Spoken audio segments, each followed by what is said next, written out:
అపోస్తలుడైన పౌలు కొరింథీయులకు వ్రాసిన 2వ పత్రిక 2వ అధ్యాయము. మరియు నేను దుఃఖముతో మీ యొద్దకు తిరిగి రానని నా మట్టుకు నేను నిశ్చయించుకొంటిని. నేను మిమ్మును దుఃఖపరచినెడల నా చేత దుఃఖపరచబడినవాడు తప్ప మరి ఎవడు నన్ను సంతోషపరచును?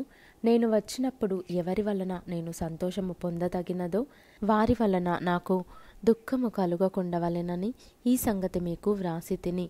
మరియు నా సంతోషము మీ అందరి సంతోషమే అని మీ అందరి యందు నమ్మకము కలిగి ఈలాగు వ్రాసి తిని. మీకు దుఃఖము కలుగవలెనని కాదు గాని మీ ఎడల నాకు కలిగియున్న అత్యధికమైన ప్రేమను మీరు తెలుసుకొనవలెనని నిండు శ్రమతోనూ మనోవేదనతోనూ ఎంతో కన్నీరు విర్చుచు మీకు వ్రాసి తిని. ఎవడైనను దుఃఖము కలుగజేసి ఉండిన ఎడల నాకు మాత్రము కాదు, కొంత మట్టుకు మీకందరికిని దుఃఖము కలుగజేసి ఉన్నాడు. నేను విశేష భారము వాని మీద మోపగోరక ఈ మాట చెప్పుచున్నాను. అట్టివానికి మీలో ఎక్కువ మంది వలన కలిగిన ఈ శిక్షయే చాలును.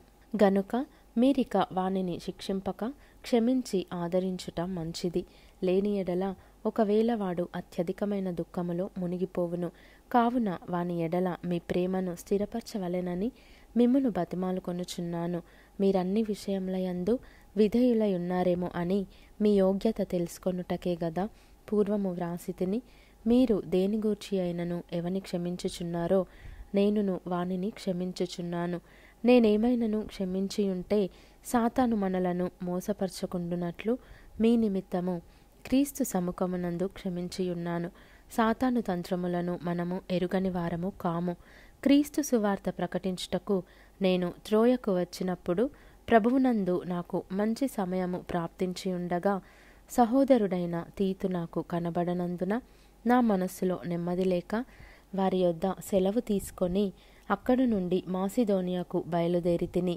మా ద్వారా ప్రతి స్థలమందును క్రీస్తును గూర్చిన జ్ఞానం యొక్క సువాసనను కనుపర్చుచు ఆయన యందు మమ్మును ఎల్లప్పుడూ విజయోత్సవముతో ఊరేగించుచున్న దేవునికి స్తోత్రము. రక్షింపబడు వారి పట్లను నశించు వారి పట్లను మేము దేవునికి క్రీస్తు సువాసనయై ఉన్నాము. నశించు వారికి మరణార్థమైన మరణపు వాసనగాను, రక్షింపబడు వారికి జీవార్థమైన జీవపు వాసనగాను ఉన్నాము. కావున ఇట్టి సంగతులకు చాలినవాడెవడు? మేము దేవుని వాక్యమును కలిపి చెరిపెడు అనేకుల వలె ఉండక నిష్కాపట్యము గలవారమును దేవుని వలన నియమింపబడిన వారమునై ఉండి క్రీస్తునందు దేవుని ఎదుట బోధించుచున్నాము.